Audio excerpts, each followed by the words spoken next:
Salut à tous. Aujourd'hui, on va parler de quelque chose qu'on pense tous connaître, les retours. Parce que les retours, on y a tous déjà eu recours. Et c'est vraiment devenu une norme aujourd'hui sur Internet que quand on achète un vêtement, il y a ces petites étiquettes qui viennent avec qui permettent de faire gratuitement un envoi vers la marque pour qu'ensuite elle nous renvoie la bonne taille.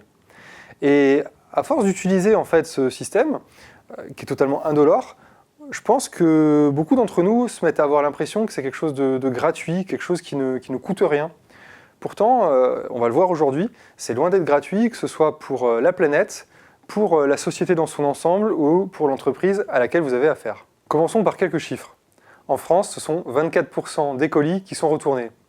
Et sur 500 millions de colis sur une année, si on prend les chiffres 2017, ça fait quand même 125 millions de colis qui ont fait un voyage pour rien. Toujours selon les chiffres de la FEVAD, en Allemagne, ce sont 41% des colis qui sont retournés. Alors évidemment, c'est bien pire, mais ça ne veut pas dire que ces 125 millions de colis français qui reviennent pour rien, c'est une bonne chose. Et comme 66% des achats qui sont réalisés sur Internet, ce sont des vêtements, la mode et donc bonne gueule, on est en première ligne et on se doit d'être concerné. Mais avant qu'on se pose ensemble la question sur quels sont les retours qui sont légitimes et lesquels ne le sont pas, voyons déjà le point de vue légal. La loi, elle distingue ce qu'on appelle une rétractation et un retour pour défaut. Au niveau de la rétractation, c'est quand tu changes d'avis. Et ce que la loi te permet de faire, c'est, sans le justifier, rendre tout colis e-commerce sous 14 jours après réception du colis. Bien sûr, si le site a des mentions légales qui t'autorisent à le faire sous 30 jours, comme par exemple le fait bonne gueule, à ce moment-là, ce sont les 30 jours qui font foi. Le e-commerçant n'a pas le droit de te faire payer des pénalités, mais bien entendu, les frais de retour au niveau de la poste peuvent être à ta charge. Le remboursement doit ensuite se faire sous 14 jours dès que la marque est informée de ta rétractation, et non des réceptions du colis. Et quand je parle de remboursement, je parle bien de remboursement en argent sur ton compte bancaire. Tu es tout à fait en droit de refuser un remboursement en avoir ou en bon cadeau. Autre truc super important, la loi t'autorise à le faire, même pour les produits d'occasion, en solde ou en déstockage. Alors je sais que parfois les e-commerçants ils vont dire retour non valable si produit soldé, mais ils ne peuvent pas soustraire à la loi. Même quand ils déclarent que ce n'est pas possible, ça l'est quand même, et tu es tout à fait en droit de l'exiger, et si tu le souhaites, de solliciter une association de protection des consommateurs. Voire même de saisir la répression des fraudes. Le seul cas où tu ne peux pas te rétracter, c'est quand le produit a été conçu spécialement pour toi. C'est par exemple le cas d'un produit avec une personnalisation, une broderie, ou par exemple une chemise ou un costume sur mesure. On passe ensuite dans un second cas de figure, le retour. Mais le retour au sens de la loi, pas au sens commun.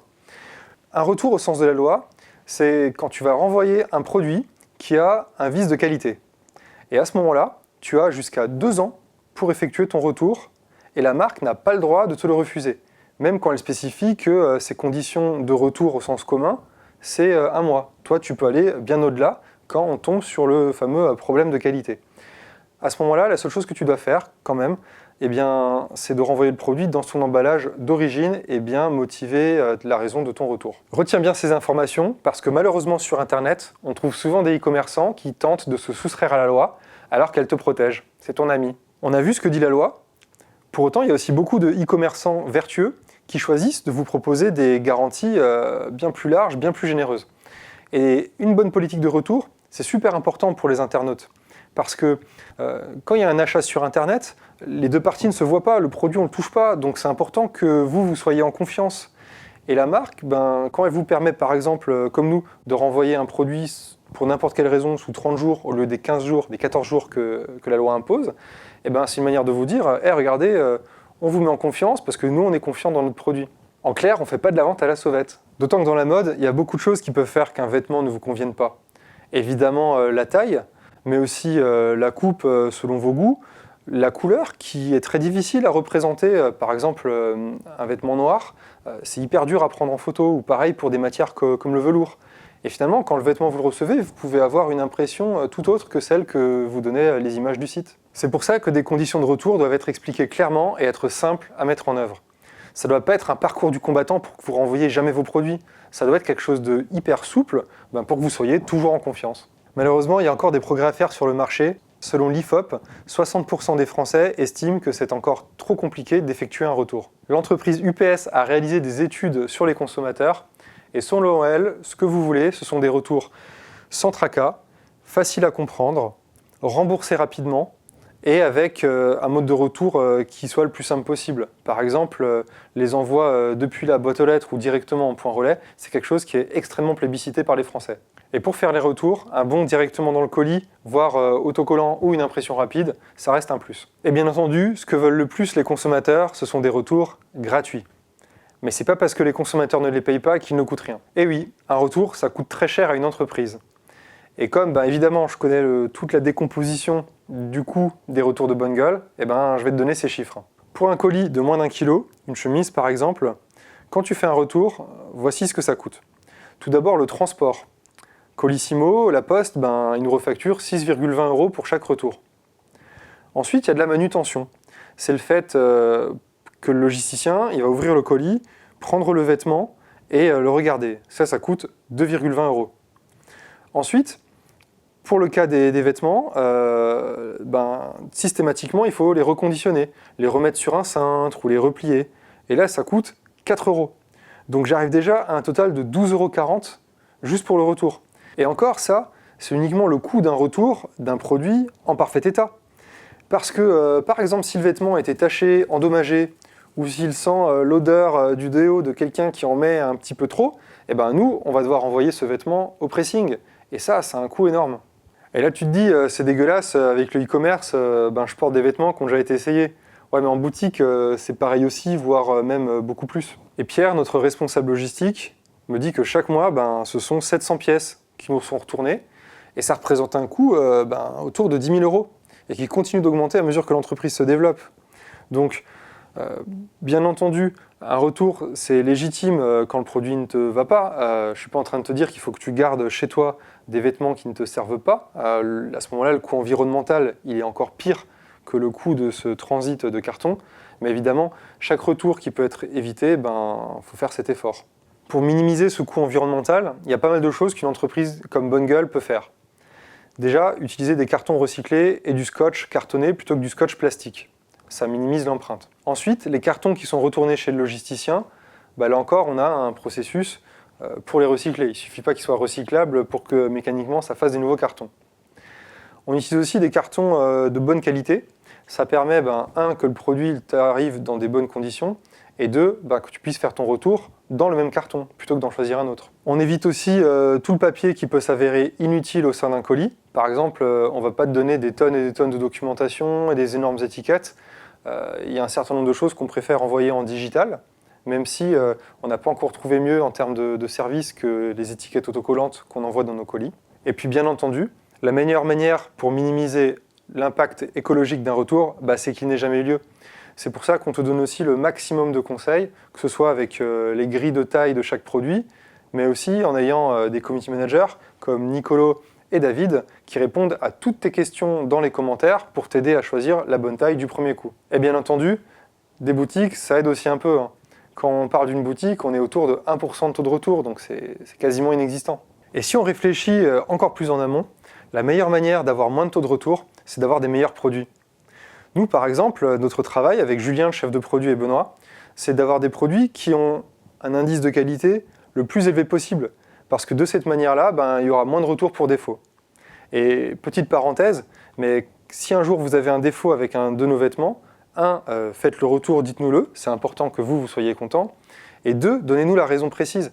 Parce que sinon, on arrive à identifier des causes de problèmes de qualité, on peut ensuite les résoudre. Et à la fin, c'est le retour de quelqu'un d'autre qui sera aussi évité, parce que le produit aura été totalement corrigé.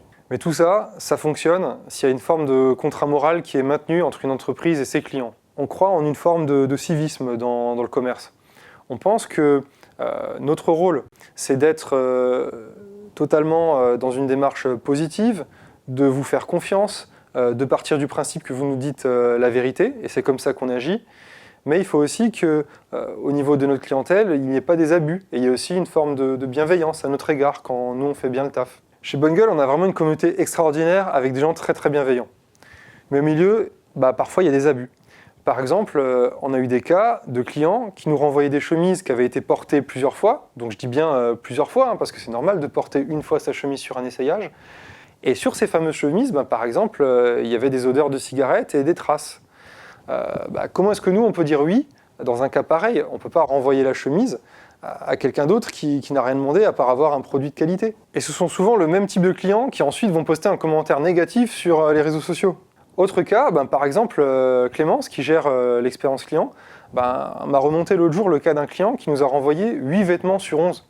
Mais à quoi ça sert de commander 11 vêtements si on sait qu'on va en renvoyer 8, quoi ? C'est quoi le délire au niveau du coût écologique et du coût économique? Et puis pendant tout ce temps, c'est d'autres clients qui, eux, ne pourront pas bénéficier de ces vêtements-là. D'ailleurs, certaines marques, comme par exemple Asos, ont choisi de bannir les clients qui abusent au niveau de leur taux de retour. En même temps, eux, c'est un peu quand même les arroseurs arrosés, parce que fallait pas commencer à envoyer des produits de basse qualité avec une approche où le retour est totalement décomplexé. Et maintenant qu'on sait ce que coûte un retour, il y a des bonnes pratiques qu'on peut tous mettre en œuvre. Premièrement, évite de commander plusieurs tailles d'un même vêtement si tu as un doute. Des marques comme Bonne Gueule répondent en moins d'une heure à la plupart des commentaires, donc on est vraiment là pour te conseiller. On a même un chat sur le site e-commerce qui, en direct, te permet de poser des questions sur ta taille, sur la base d'autres vêtements, d'autres marques, de ta taille, de ta morphologie, etc. Deuxièmement, réfléchir un petit peu plus au fait de choisir la bonne taille. Parce que les problèmes liés aux mensurations du vêtement représentent 2/3 du taux de retour. Troisièmement, on a parfois des clients qui commandent 3 fois séparément des produits différents au sein de la même journée. C'est un petit peu dommage parce que s'ils avaient tout fait en un seul bloc, donc les 3 produits, on aurait pu les mettre dans le même colis. Donc là, certes, on ne parle pas des retours, mais on parle quand même d'une manière d'éviter des colis qui partent pour rien. Quatrièmement, si tu as une boutique Bonne Gueule près de chez toi, c'est préférable de juste faire un saut pour leur remettre ton colis, plutôt que de le renvoyer chez le logisticien qui se retrouve en région parisienne à faire des échanges de cartons. Si ton produit est défectueux, on pourra directement y jeter un coup d'œil. Et si c'est pour un échange de taille, tu pourras directement tester un autre vêtement. Et c'est aussi utile de se demander qu'est-ce qui relève d'un défaut de qualité et qu'est-ce qui relève d'un défaut d'usage. En gros, est-ce que le produit que tu commandes correspond vraiment à ce que tu vas en faire? Par exemple, le pantalon slim en flanelle qui craque à l'entrejambe parce que tu fais du vélo tous les jours, c'est logique. C'est pas un problème de qualité, c'est le produit qui n'est pas fait pour ça. Ensuite, dans le cas par exemple d'un bouton qui tombe, évidemment c'est quelque chose qui ne devrait pas arriver et qui relève d'un problème imputable à la marque, même si toutes les marques de temps en temps, c'est quelque chose qui leur arrive. Mais là encore, est-ce que ça doit forcément motiver un retour? Nous, par exemple, on donne toujours un bouton supplémentaire cousu sur l'étiquette du vêtement et on préfère rembourser tes frais de retoucheur plutôt que qu'on doive tous s'embêter avec des retours, du service client, etc. On est vraiment très cool là-dessus. Dernier exemple, si tu vois sur un de tes jeans haut de gamme la couture le long de la jambe qui n'est plus tout à fait droite mais qui très légèrement vrille autour de la jambe, c'est pas un problème de qualité, c'est ce qu'on appelle le leg twist. Et le leg twist, les puristes, c'est précisément ce qu'ils recherchent sur leur toile. Et si ça t'intéresse, il y a même Michel qui a écrit un article que je te mets ici en lien, il te suffit de cliquer et t'en sauras un petit peu plus sur ce phénomène des toiles haut de gamme. Et là, la planète, toi et nous, on aura encore économisé un retour. Et pour en revenir à la gratuité et conclure cette vidéo, j'aimerais qu'on se demande si un retour est vraiment gratuit.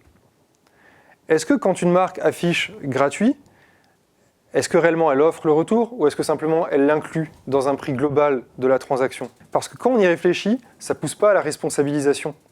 Si on payait systématiquement le prix de chaque retour, le prix de chaque envoi, le prix de chaque surcoût qu'on génère par rapport à l'entreprise ou par rapport à la planète, sans doute qu'on ferait plus attention. Il y aurait davantage un principe de pollueur-payeur. Et aujourd'hui, c'est très compliqué pour des acteurs comme Bonne Gueule d'aller à contre-courant de normes qui se sont totalement installées dans le e-commerce. Et quand on sait que la gratuité, c'est la première raison de choix, par exemple, d'un consommateur allemand pour commander et la deuxième pour un consommateur français, c'est simplement quelque chose qui est complètement à l'envers de la marée. Et aujourd'hui, à part en parler, c'est difficile de faire plus. Mais j'aimerais quand même qu'on en y réfléchisse parce que y a une vraie logique environnementale derrière qui moi, et qui peut-être vous aussi, j'espère, vous tient à cœur. Et si finalement il y avait plus de gens qui tenaient ce message, qui se posaient les bonnes questions, sans doute il y aurait moins de retours et une planète qui se porterait mieux. Voilà sur cette note, que j'espère quand même positive. Je reste dans les commentaires pour répondre à toutes vos questions. J'espère qu'il y en aura. Moi, je suis toujours très très ouvert au débat et ravi quand il y en a. Et je vous dis à très vite de l'autre côté.